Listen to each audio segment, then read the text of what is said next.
jumpa lagi kita di channel Cikgu Nya, Daisy. Video Cikgu masih lagi berkaitan dengan sejarah tingkatan 2, sambungan kepada video sebelum ini, iaitu bab 9. Untuk video kali ini adalah 9.2, keunikan adat dan pemerintahan negeri 9. Untuk pengenalan, orang Minangkabau telah merantau dan menetap di beberapa kawasan, iaitu Rembau, Sungai Ujong, Johor dan Naning. Masyarakat Minangkabau membawa bersama amalan tradisi dan juga adat resam mereka yang juga dikenali sebagai adat perpati.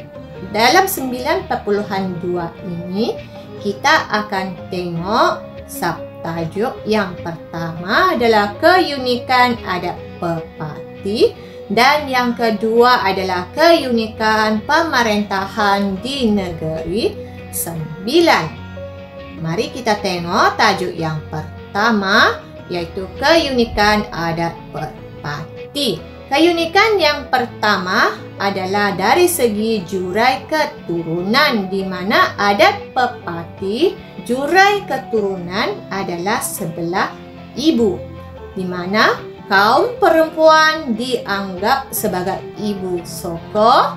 Ini bermaksud ibu yang melahirkan anggota masyarakat. Setiap anak merupakan anggota suku ibunya dan dianggap sedarah kerana berasal daripada moyang perempuan yang sama sebelah ibu. Keunikan kedua adalah pelaksanaan hukuman, di mana dari segi pelaksanaan hukuman adat perpati adalah bersifat pemilihan, iaitu memberikan pertimbangan kepada pesalah bagi tujuan ke arah kebaikan. Kesalahan yang kecil diselesaikan dengan saling bermaafan ataupun dengan memberikan denda yang ringan. Keunikan yang ketiga adalah dari segi perkawinan. Perkawinan sesama suku adalah tidak digalakkan kerana dianggap suku yang sama adalah keluarga yang besar dan bersaudara. Perkawinan di luar suku adalah digalakkan bagi mewujudkan hubungan persaudaraan antara suku. Lelaki yang berkahwin akan menjadi anggota keluarga suku isterinya dan digelar sebagai orang semenda, iaitu orang mendatang. Bagi mereka yang berkahwin sesama suku, iaitu untuk wanita, hak mewarisi pusaka akan hilang. Sementara untuk lelaki yang berkahwin sesama suku, hak menyandang jawatan dalam adat akan hilang. Namun demikian, hak-hak ini boleh dikembalikan dengan cara menjalani adat memuli pusaka. Keunikan yang keempat adalah upacara kedim. Upacara ini adalah upacara di mana menerima orang luar ataupun suku lain menjadi ahli di dalam suku. Apa yang perlu dibuat adalah bersumpah taat setia dan bersaudara dengan ahli suku yang disertainya. Selain dari itu, hebahan perlulah dibuat. Keunikan yang kelima adalah wanita mewarisi pusaka. Ini termasuklah tanah dan juga rumah. Tujuannya agar wanita tidak terabai. Ini diwarisi secara turun-temurun dari ibu kepada anak perempuan.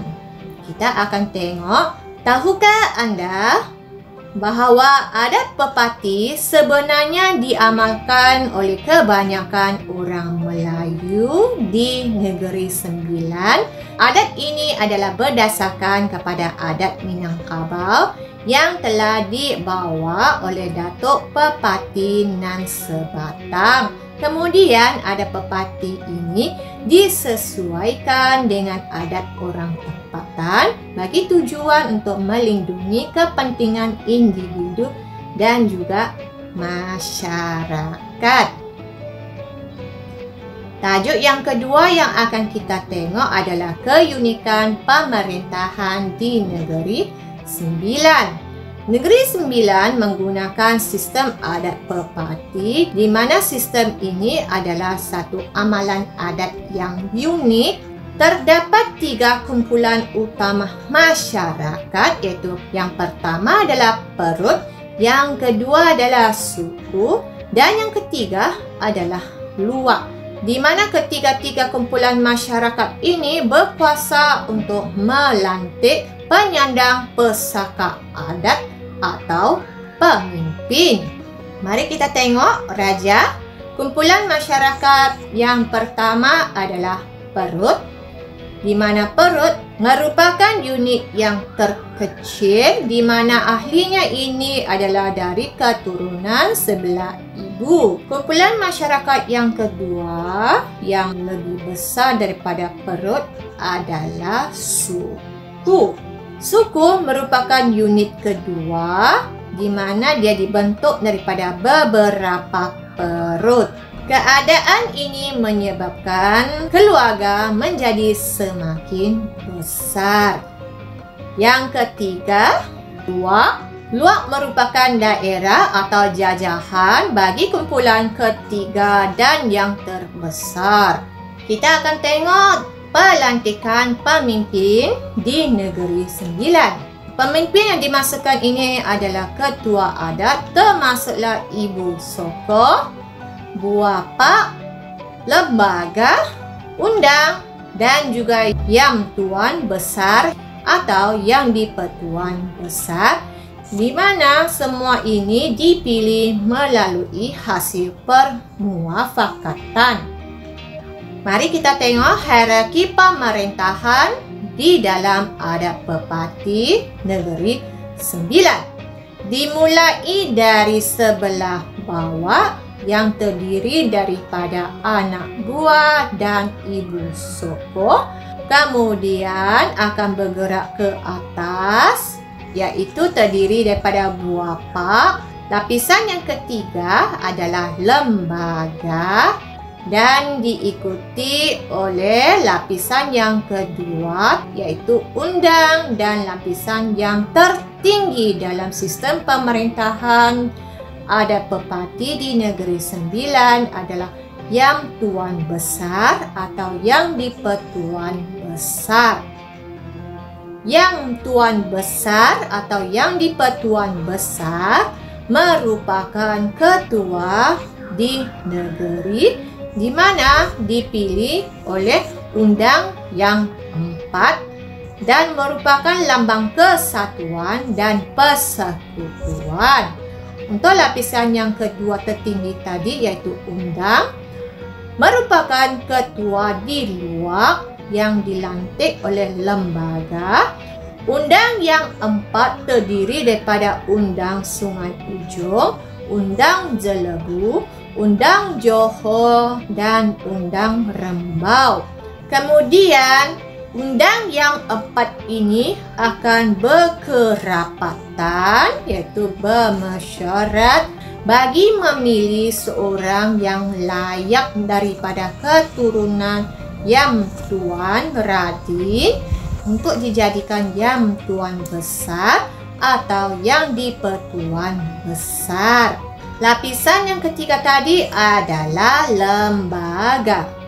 Lembaga merupakan ketua suku yang dilantik oleh buah pak, berperanan memilih undang dan penghulu, menjaga keamanan dan keselamatan, menyelesaikan pertelingkahan antara suku, serta mengurus pembahagian harta pusaka.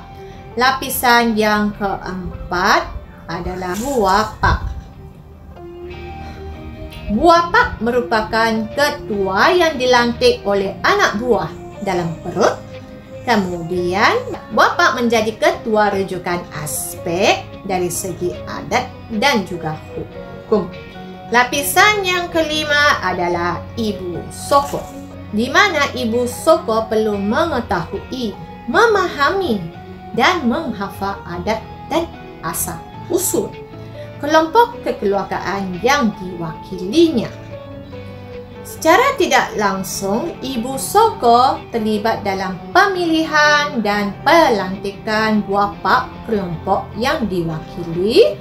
Ini bermaksud tiada ibu soko, maka semua peringkat pelantikan pemimpin adat di Negeri Sembilan tidak boleh dilaksanakan. Mari kita tengok, tahukah anda yang kedua?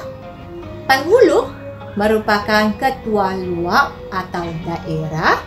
Jadi bila sebut penghulu, ada 5 daerah, iaitu Inas, Diteraci, Jempol, Ulu Muar, dan juga Gunung Pasir.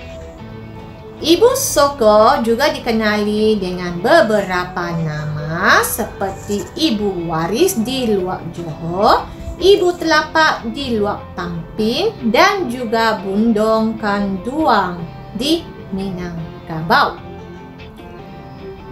Sebagai rumusan, pelantikan pemimpin di Negeri Sembilan adalah melalui hasil muafakat, iaitu ibu soko, buapak, lembaga, dan undang ini dipilih, dan kemudian amalan ini merupakan amalan demokrasi yang diamalkan. Baik, cikgu rasa setakat ini saja perkongsian video pada kali ini. Sekiranya anda dapati video ini memberikan manfaat pada anda, cikgu harap agar anda dapat kongsikan kepada kawan-kawan yang lain. Semoga anda akan dapat kebaikan daripada perkongsian tersebut. Sampai jumpa lagi. Bye.